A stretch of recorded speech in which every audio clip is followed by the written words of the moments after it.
Having a collaboration between the American Kennel Club, the AKC Canine Health Foundation, and the Theriogenology Foundation lets us work together to try to improve the education and training of the individual resident, but it'll go much further than that. The resident will be more than just one person. They will be involved in influencing and improving the attitudes of veterinary students when they run through their rotations in the Therio departments. They'll also be able to do research that will make for breeding better dogs in the future. They'll also be able to serve as spokesmen for the benefits of responsible breeding of purebred dogs. Our residents have multiple speaking opportunities and obligations, some of which are directly geared at speaking to local breed organizations and supporting the education of breeders locally and nationally.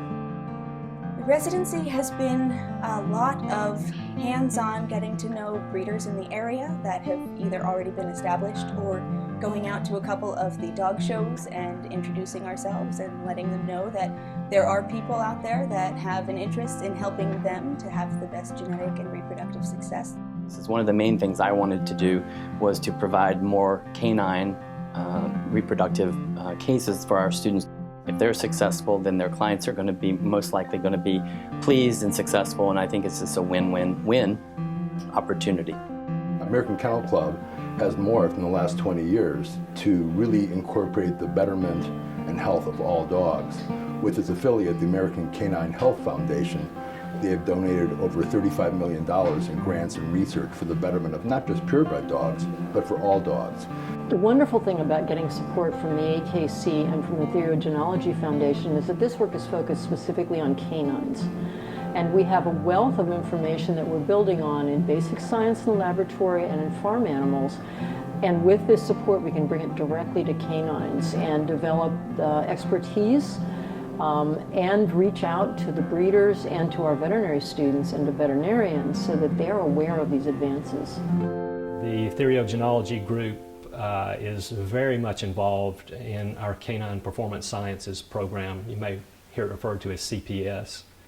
This is a program that is producing elite detector dogs. These are dogs that are used at public areas to detect explosives and to be able to alert in a very subtle, behind-the-scenes way to identify individuals of interest.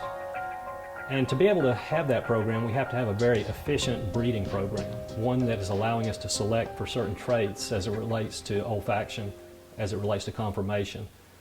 So to have a strong, highly viable small animal therio program to support this research-intensive effort to produce something for the public good is just a great flow of expertise. I've been involved in the breeding and showing of Samoyeds for over 20 years now, so it's always been a passion of mine dealing with the dog breeders and breeding that perfect puppy. The American Kennel Club, Canine Health Foundation, and the Theriogenology Foundation have been very pivotal basically in my education, allowing me to be here at this residency to continue my education as a theriogenologist. They're very forward-thinking and putting money forward for research, making sure that they're talking with the parent clubs of the different national breed clubs, to making sure that we're breeding healthier dogs.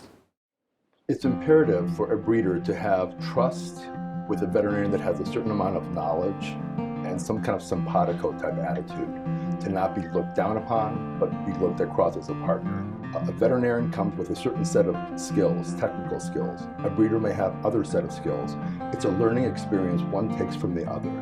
A veterinarian working along with an optimal breeder will gain a certain amount of knowledge, as will a breeder gain from a veterinarian. It's a win-win situation if they're all concerned and they all want the same goal. I love working with breeders. I mean, they're all, a little bit special, and those are some of my favorite kinds of people to work with anyway, especially because they care so much.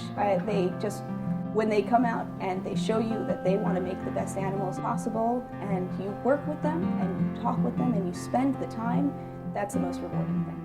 We're very concerned about the future of purpose-bred dogs and having a healthy dog out in the community. And one of the ways we can do that is through the veterinary schools and the ability of people to understand reproduction and and make it something that vets don't run from, but in fact embrace. I do think it's important to preserve the genetics of the purebred dogs, and I just really applaud AKC for really standing up and really helping to put some efforts toward preserving those genetic lines of the purebred dogs. I think it's interesting that even when clients adopt a pet from the shelter, they often want to do genetic testing on that pet to see what breeds it's made up of. And the reason that they want to know that is so that they can know what to expect from that animal. You can have dogs that auscultate normally, so no one's going to look any further. And then they throw a litter of 6 or 7 dogs with subaortic stenosis. And so this is obviously a place where only genetic screening is really going to be useful.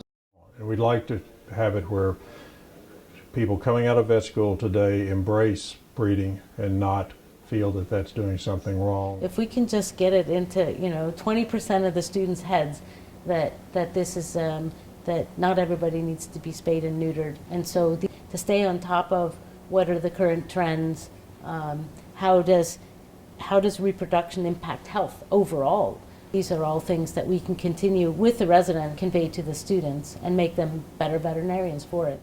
Our goal is to make our students more competent around our skill set. I think the role of surgery in our hospital and purebred dogs is really important, and as I said, I've been involved in the purebred dog sport for about 30 years with Gordon Setters. I like to work with the students and make sure they understand the purebred dogs. With all of the visits to the different dog shows and all of the breeders that I've come in contact with and the referring veterinarians that I've established relationships with, is that we've actually tripled the number of clients that we have coming just specifically to our service. It's really important to me as a veterinarian and as a leader of this great school that we support breeders and that we support purebred dogs. Purebred dogs are not going away. We want them to be the best possible purebred dogs available. The smartest, the healthiest, the best representatives for their family, and I feel very confident the American Kennel Club has made the right decision. One individual will be interacting with dozens, hundreds, thousands of individuals in their practice lifetime. They may go into practice, they may go into research, they may go into professorial educational roles in academia, and in all of those possible avenues, we expect them to have a far-reaching effect on individuals who will be breeding their dogs and the dogs themselves.